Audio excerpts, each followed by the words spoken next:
Lok Sabha speaker Om Birla ने संसद भवन कार्यालय में की है विकास कार्यों की समीक्षा।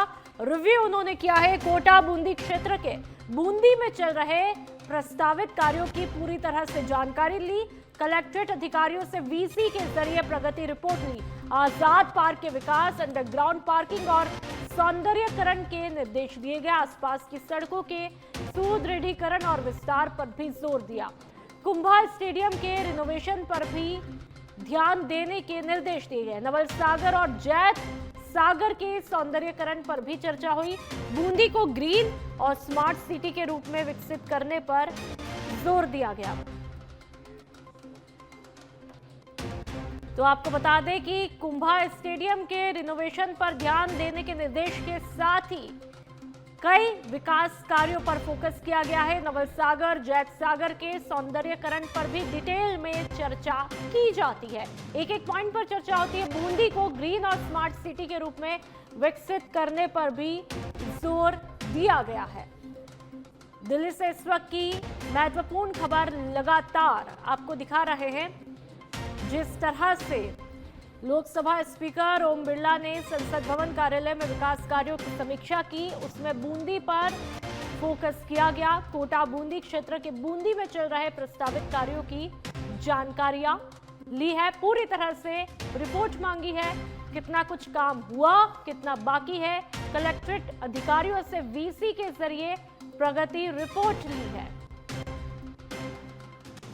जिससे पूरे काम की तस्वीर सामने आई। राजस्थान यूथ कांग्रेस चुनाव को लेकर के बड़ी हलचल देखने को मिल रही है। प्रदेश अध्यक्ष पद के दावेदारों को कल दिल्ली बुलाया गया है। दिल्ली में अहम बैठक होनी है। यूथ कांग्रेस के राष्ट्रीय अध्यक्ष और प्रभारी मंथन भी करेंगे। कल दिल्ली के अंतर्गत यानी कि देश की राजधानी में पूरा मंथन होना है। प्रदेश अध्यक्ष की रेस पर दिल्ली में बड़ा फैसला होगा। तो दिल्ली में ये बेहद महत्वपूर्ण बैठक, यूथ कांग्रेस के राष्ट्रीय अध्यक्ष और प्रभारी इस पर मंथन करेंगे। प्रदेश अध्यक्ष की रेस पर कल दिल्ली में बड़ा फैसला होगा। उस फैसले की तस्वीर भी सामने आएगी। राजस्थान यूथ कांग्रेस चुनाव को लेकर के बड़ी हलचल देखने को मिल रही है। यूथ कांग्रेस का चुनाव बेहद महत्वपूर्ण और उसको लेकर के हलचलें तेज होती जा रही है, जिसको लेकर के दिल्ली में अहम बैठक होनी है, जिस पर हर किसी की निगाहें टिकी रहेगी, क्योंकि एक बड़ा महत्वपूर्ण फैसला हो सकता है कल। जयपुर में एसओजी मुख्यालय पर आयोजित प्रेस कॉन्फ्रेंस में राजस्थान मेडिकल काउंसिल से जुड़े बड़े फर्जीवाड़े का खुलासा हुआ है। एडीजी विशाल बंसल ने मीडिया से बातचीत करते हुए बताया कि इस मामले में मेडिकल काउंसिल के पूर्व रजिस्ट्रार डॉक्टर राजेश को गिरफ्तार किया है। साथ ही 17 अन्य आरोपियों को भी फर्जी सर्टिफिकेट जारी करने के मामले में पकड़ा है। जांच में खुलासा हुआ कि आरोपियों ने 12वीं पास लोगों को फर्जी दस्तावेजों के आधार पर डॉक्टर बना दिया था, जिससे स्वास्थ्य व्यवस्था के साथ में गंभीर खिलवाड़ हुआ। एसओजी की इस कार्रवाई के बाद पूरे मामले में हड़कंप मचा है और अन्य संभावित आरोपियों की तलाश भी जारी है। जिस प्रकार से नकली डॉक्टर का जैसे ही अभी ये एक आया है प्रसंज्ञान, और एक और जो हमने बीच में मीडिएटर पकड़ा है, उसने भी अपने उसके ऊपर लिख रखा है डॉक्टर यश। तो इन सब से लगता है कि काफ़ी सारे जो डॉक्टर्स जो विभिन्न जगहों पे हैं और जिनके ऊपर आम जनता की नज़र नहीं जाती है, तो उन्होंने अपना जो रजिस्ट्रेशन नंबर लगा रखा है वो नकली लगा रखा होगा। तो विदाउट एमबीबीएस डिग्री और रजिस्ट्रेशन नंबर लगा रखा होगा। उस रजिस्ट्रेशन नंबर के वेरिफिकेशन का एक तरीका है कि आरएमसी की वेबसाइट पे जाके या तो डॉक्टर का नाम या डॉक्टर का रजिस्ट्रेशन नंबर या अन्य, तो सिर्फ रजिस्ट्रेशन नंबर जो आप लिखा हुआ है यदि वो भी डालेंगे और उसको एंटर करते ही तो यदि रजिस्टर्ड होगा और जिस नाम से रजिस्टर्ड होगा तो वो पूरी डिटेल्स नीचे आ जाएंगी। तो आज जनता भी ये वेरीफाई कर सकती है कि उनके इलाके का कौन सा डॉक्टर सही है, कौन सा डॉक्टर सही नहीं है। जिस प्रकार से नकली डॉक्टर का जैसे ही अभी ये एक आया है प्रसंज्ञान, और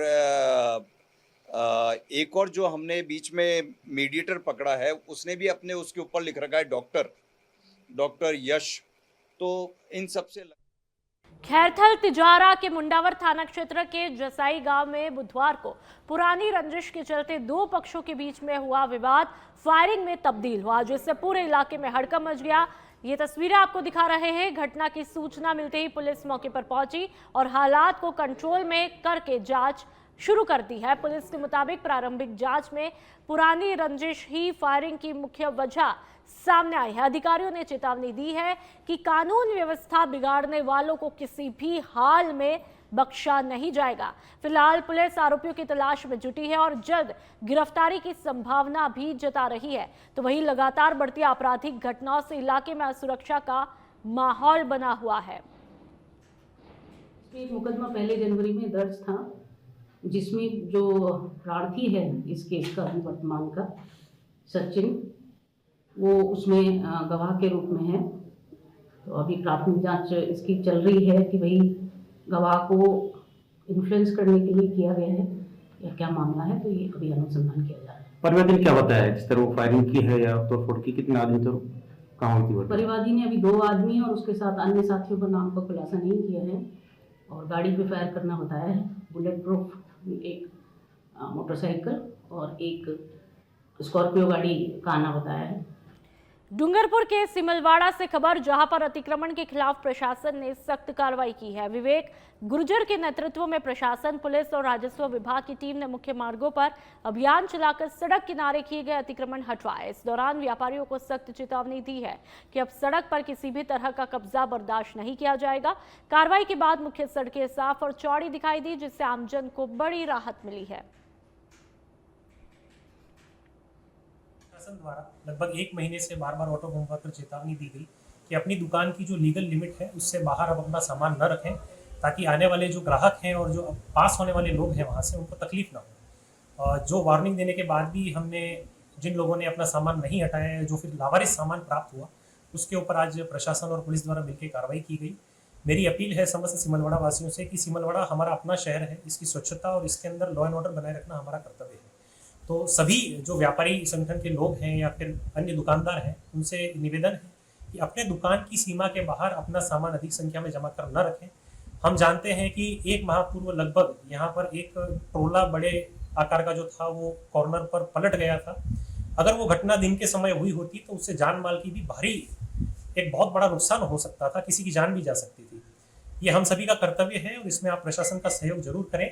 आने वाले दिनों में हम नियमानुसार पब्लिक न्यूसेंस के तहत जो व्यक्ति चेतावनी देने के बाद भी अतिक्रमण नहीं हटाता है। और अब हनुमानगढ़ की बात कर लेते हैं, जहां पर पाकिस्तान में बैठे आतंकी शहजाद भट्टी से संपर्क की कोशिश करने के आरोप में टाउन पुलिस ने एक युवक को हिरासत में लिया है। आरोपी जसवंत उर्फ सोनू किशनपुरा दिखनादा गांव का रहने वाला है, जिसके सोशल मीडिया पर हथियारों से जुड़े वीडियो सामने आए थे। पुलिस जांच में खुलासा हुआ कि आरोपी ने कई बार आतंकी से संपर्क करने की कोशिश की थी। फिलहाल पुलिस आरोपी से गहन पूछताछ कर रही है। कुछ दिन पहले अम्बाला शहजाद भट्टी निवासी पाकिस्तान के कुछ सहयोगियों से आईडी बरामद हुई थी, जिसके बाद हमें इनपुट मिले थे कि शहजाद भट्टी का एक सहयोगी जनवीर यहाँ हनुमानगढ़ में भी रेकी करके गया है। जिसके बाद हमने हमारे इंटेलिजेंस को मजबूत किया और जिससे हमें आसूचना प्राप्त हुई कि किशनपुरा दिखनादा पुलिस थाना टाउन का जसवंत उर्फ सोनू है, जो इंस्टाग्राम के जरिए पाकिस्तान निवासी शहजाद भट्टी, जो कि एक आतंकवादी है, जिससे लगातार बार-बार। बीकानेर के खाजूवाला की बात कर लेते हैं, जहां पर विद्युत विभाग के जीएसएस में संविदा कर्मचारी की हत्या के मामले में कोर्ट ने अहम फैसला सुनाया है। साल 2022 में 3 PMW गांव स्थित जीएसएस में ओम प्रकाश की धारदार हथियार से हत्या के मामले में एडीजे कोर्ट ने 2 आरोपियों को दोषी मानते हुए आजीवन कारावास की सजा सुनाई है। मामले में विनोद कुमार गुप्ता ने फैसला सुनाते हुए दोनों दोषियों पर जुर्माना भी लगाया है। विभाग के कैंप 3 PW में एक कर्मचारी कार्यरत था, ओम प्रकाश, जिसकी सुरेश कुमार पुत्र राजूराम और मदन लाल पुत्र हजारीराम निवासी 3 PW ने धारदार हथियार से गले पर वार करके और उसकी हत्या कर दी, जिसका विचारण न्यायालय में चला आज संपूर्ण कार्रवाई और मध्य रखते हुए नजर उसके बाद में न्यायालय द्वारा यह निर्णय पारित किया गया है कि दोनों को आजीवन कारावास की सजा और 20,000 रुपए का। बांसवाड़ा के दानपुर थाना क्षेत्र से दर्दनाक हादसे की खबर सामने आई है। भाटिया गांव में घर पर चक्की चला रही एक महिला के बाल मशीन में फंस गए, जिससे वह गंभीर रूप से घायल हुई। परिजनों ने तुरंत चक्की बंद कर महिला को जिला अस्पताल पहुंचाया, जहां पर उसका इलाज जारी है। डॉक्टरों के मुताबिक महिला के सिर में गंभीर चोटें आई हैं और उसे कई टांके भी लगाने पड़े हैं। तो ये तस्वीरें आप देख लीजिए कि किस तरह से महिला बुरी तरह से जख्मी दिखाई देती है। चक्की में बाल फंस जाते हैं महिला के। बांसवाड़ा की ये तस्वीरें, जहां पर घर में आटा पीसते वक्त ये हादसा होता है। अब इस महिला का अस्पताल में इलाज जारी है। तमाम परिजन यहां पर मौजूद है और परिजनों की तत्परता से महिला की जान यहां पर बची है। ये तस्वीरें आप देख लीजिए। सिर पर पट्टी बंधी हुई है, महिला के इलाज किया जाता है। दर्द में महिला और तमाम परिजन और जो अस्पताल के स्टाफ कर्मी हैं ट्रीटमेंट करते हुए दिखाई देते हैं। लेकिन बहुत ही दर्दनाक ये हादसा कि घर के काम करते वक्त जब महिला घर का काम कर रही थी और आटा चक्की में गेहूं को पीस रही थी आटे के लिए, तो ऐसे में उसी दौरान ये हादसा होता है। महिला के बाल जो है चक्की में फंस जाते हैं। गाँव में बूटे का काम कर रहे थे और ये चक्की के नीचे बैठे थे। जैसे ही कुछ इनके वो चुन्नी उन्नी कुछ फंस गया, बाल और चुन्नी एक साथ फंसे और ये झटके के साथ सामने टकराए और सर के ऊपर एक पूरा छेद हो गया और काफ़ी ब्लीडिंग हो गई। तो छोटी सरों में वहाँ बोला कि आप इनको रेफर कर दीजिए और हम यहाँ बांसवाड़ा लाए। छोटी सरों ले गए थे, छोटी सरों से कहा यहाँ नहीं हो पाएगा तो आप। सवाई माधोपुर के चौथ का बरवाड़ा क्षेत्र की बात कर लेते हैं। प्रधानमंत्री फसल बीमा योजना के तहत फसल कटाई प्रयोगों में पारदर्शिता और सटीकता सुनिश्चित करने के लिए प्रशासन और कृषि विभाग पूरी तरह से सक्रिय दिखाई दे रहा है। संयुक्त निदेशक कृषि लखपत लाल मीणा ने मौके पर पहुंचकर गेहूं की फसल के कटाई प्रयोग का निरीक्षण किया और अधिकारियों को निर्देश दिए कि सभी प्रक्रिया वैज्ञानिक और निष्पक्ष तरीके से पूरी की जाए ताकि किसानों को सही मुआवजा मिल सके। भरतपुर के बयाना क्षेत्र में 159 हरे पेड़ों की अवैध कटाई के बहुचर्चित मामले में पुलिस ने कार्रवाई तेज करते हुए एक और आरोपी को गिरफ्तार किया है, जिससे कुल गिरफ्तार आरोपियों की संख्या 15 हुई है।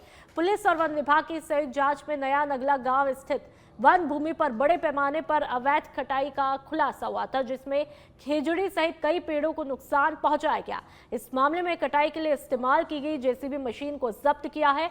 पुलिस अधीक्षक दिगंत आनंद के निर्देशन में चल रहे अभियान के तहत सदर थाना प्रभारी शैलेंद्र कुमार की टीम ने आरोपी को गिरफ्तार किया। पुलिस का कहना है वन अपराधों के खिलाफ यह अभियान आगे भी जारी रहेगा।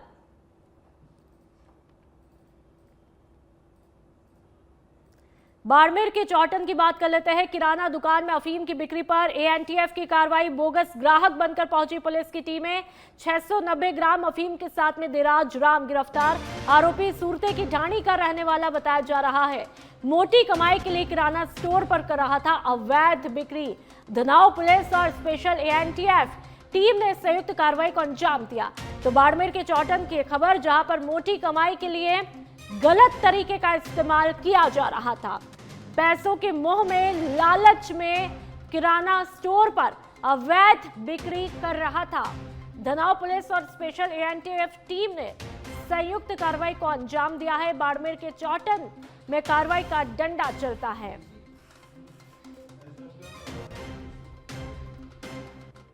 अलवर के कठुमर की बात करेंगे। कठुमर में एसीबी की बड़ी कार्रवाई। कांस्टेबल रामेश्वर और दलाल निरंजन रिश्वत लेते हुए ट्रैप हुए। 20,000 रुपए की घूस लेते रंगे हाथों धर दबोचा है। मुकदमे में मदद करने की एवज में मांगी थी रिश्वत। दौसा एसीबी डीएसपी रविंदर सिंह के नेतृत्व में कार्रवाई हुई। डीआईजी अनिल कयाल के सुपरविजन में अंजाम दिया गया। एसीबी द्वारा मामले की जांच जारी है। तो 20,000 रुपए की घूस लेते हुए रंगे हाथों पकड़ा है। मुकदमे में मदद करने की एवज में रिश्वत की मांग कर रहा था। कठुमर में एसीबी की बड़ी कार्रवाई। रविंदर सिंह के नेतृत्व में यह कार्रवाई होती है और डीआईजी अनिल कयाल के सुपरविजन में यह अंजाम दिया गया कार्रवाई को। जयपुर से खबर, घरेलू एलपीजी सप्लाई को लेकर के प्रशासन सख्त है। कलेक्टर ने समय पर गैस सिलेंडर उपलब्ध कराने के निर्देश दिए। कालाबाजारी और अवैध भंडारण पर सख्त कार्रवाई के आदेश। गैस एजेंसियों की लापरवाही बर्दाश्त नहीं होगी। जिला गैस वितरण समिति की बैठक में समीक्षा। अधिकारियों को नियमित निरीक्षण और निगरानी के निर्देश दिए। उपभोक्ताओं की शिकायतों के तुरंत समाधान के आदेश दिए। हेल्पलाइन 1445 और 112 पर शिकायत कर सकते हैं उपभोक्ता। तो कालाबाजारी और अवैध भंडारण पर सख्त कार्रवाई के आदेश दे दिए गए हैं। गैस एजेंसियों की लापरवाही अब बर्दाश्त नहीं होगी। सवाई माधोपुर के चौथ का बरवाड़ा क्षेत्र की बात कर लेंगे, जहां पर प्रधानमंत्री फसल बीमा योजना के तहत फसल कटाई प्रयोगों में पारदर्शिता और सटीकता सुनिश्चित करने के लिए प्रशासन और कृषि विभाग पूरी तरह से सक्रिय दिखाई दे रहा है। संयुक्त निदेशक कृषि लखपत लाल मीणा ने मौके पर पहुंचकर गेहूं की फसल के कटाई प्रयोग का निरीक्षण किया और अधिकारियों को निर्देश दिए कि सभी प्रक्रिया वैज्ञानिक और निष्पक्ष तरीके से पूरी की जाए ताकि किसानों को सही मुआवजा मिल सके। तो किसानों को सही मुआवजा दिलाने के लिए सख्ती। संयुक्त निदेशक कृषि ने किया मौके पर निरीक्षण, तस्वीरें आपको दिखा रहे हैं। एएनटीएफ आईजी विकास कुमार के निर्देश पर बड़ी कार्रवाई। एक ही दिन में नशे की बड़ी खेप बरामद। कुल 4 किलो अफीम, 15 किलो गांजा और 18 किलो डोडा पोस्ट जब्त किया गया। अंतर्राष्ट्रीय बाजार में जब्त नशीले पदार्थ की कीमत करीब 30.32 लाख रुपए आंकी गई। भीलवाड़ा से 2.06 किलो अफीम बरामद। श्री गंगानगर से 1.06 किलो अफीम और 15.04 किलो डोडा पोस्ट जब्त किया गया। बाड़मेर से 690 ग्राम अफीम बरामद की। 12 से 15.28 किलो गांजा जब्त किया गया। हनुमानगढ़ से 2.6 किलो डोडा पोस्ट बरामद किया गया। आईजी विकास कुमार के निर्देश पर पूरी कार्रवाई की जाती है। 12 से 15.28 किलो का गांजा बरामद। हनुमानगढ़ से 2.6 किलो का और एएनटीएफ आईजी विकास कुमार के निर्देश पर यह बड़ी कार्रवाई हुई है। एक ही दिन में नशे की बड़ी खेप बरामद की है। कुल 4 किलो अफीम, 15 किलो गांजा, 18 किलो डोडा पोस्ट जब्त किया है। और ज्यादा जानकारी के लिए संवाददाता राकेश दाधीच हमारे साथ में फोन लाइन पर जुड़ चुके हैं। राकेश, बताइए कब कैसे ये महत्वपूर्ण 3 कार्रवाइयां हुई है, चाहे मैं अवैध गांजे की बात कर ले, अफीम की बात कर ले, अलग अलग ये किस तरह से कार्रवाइयां होती है?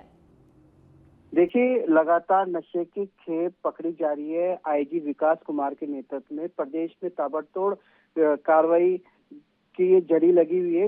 एक ही दिन में जो नशे की खेप इन्होंने बरामद की है, जिसमें पहली जो कार्रवाई है वो भीलवाड़ा जिले के माउस थाना क्षेत्र में करीब 2 किलोग्राम अवैध अफीम बरामद की है और एक आरोपी दस्तयाब किया है। और श्री गंगानगर जिले के सूरतगढ़ थाना क्षेत्र से 1 किलोग्राम अवैध अफीम और 15.0 किलोग्राम डोडापोस्ट बरामद किया है, जिसमें एक आरोपी को पकड़ा है। वहीं बाड़मेर जिले के एक धनाव थाना क्षेत्र है, उसमें 690 ग्राम अवैध अफीम जब्त की है और एक आरोपी दस्तयाब किया है। और 12 जिले के कोतवाली थाना क्षेत्र में 15.282 किलोग्राम अवैध गांजा जब्त किया है। वहीं हनुमानगढ़ जिले के टिब्बी थाना क्षेत्र में 2.600 किलोग्राम अवैध डोडा जब्त किया है। ये पूरी कार्रवाई का सुपरविजन आईजी विकास कुमार ने किया है। अब इन तस्करों से पूछताछ की जा रही है कि जो नशे की खेप है वो किन से लेकर आए थे और क्षेत्र में कहाँ सप्लाई कर रहे थे, इसके बारे में संबंधित थाना क्षेत्र में पूछताछ जारी है। ठीक है राकेश, तमाम जानकारियों के लिए बहुत बहुत शुक्रिया।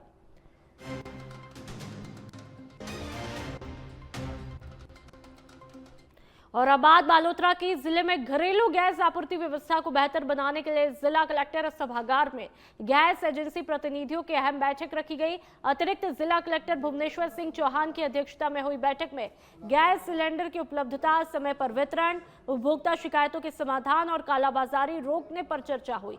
अधिकारियों ने एजेंसियों को निर्देश दिए उपभोक्ताओं को समय पर गैस उपलब्ध कराना सुनिश्चित किया जाए।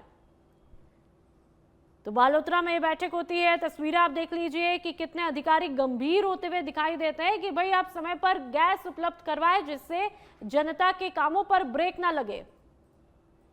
खैरथल तिजारा से खबर, जिले में घरेलू गैस आपूर्ति को लेकर प्रशासन ने सख्त कदम उठाए हैं। बुधवार को जिले भर की गैस एजेंसियों पर औचक निरीक्षण अभियान चलाया जिससे एजेंसी संचालकों में हड़कंप मच गया। प्रशासन ने उपभोक्ताओं को समय पर गैस उपलब्ध कराने और किसी भी अनियमितता पर प्रभावी नियंत्रण सुनिश्चित करने के सख्त निर्देश दिए हैं। तो बुकिंग प्रणाली की समीक्षा की जाती है। अनियमितता पाए जाने पर सख्त कार्रवाई की चेतावनी जो है वो दी गई है। जिले भर में गैस एजेंसियों का औचक निरीक्षण किया गया है और एजेंसी संचालकों को कड़े निर्देश भी दिए गए हैं। उपभोक्ताओं को समय पर गैस उपलब्ध कराने पर जोर दिया गया।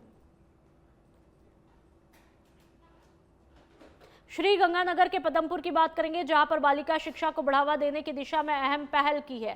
पीएम श्री राजकीय बालिका उच्च माध्यमिक विद्यालय में बालिका प्रोत्साहन योजना के तहत 50 छात्राओं को निःशुल्क साइकिलें वितरित की गई। इस मौके पर मुख्य अतिथि सुरेंद्र पाल सिंह टीटी ने कहा, सरकार बालिकाओं को आत्मनिर्भर बनाने और उनकी शिक्षा को आगे बढ़ाने के लिए लगातार प्रयास कर रही है।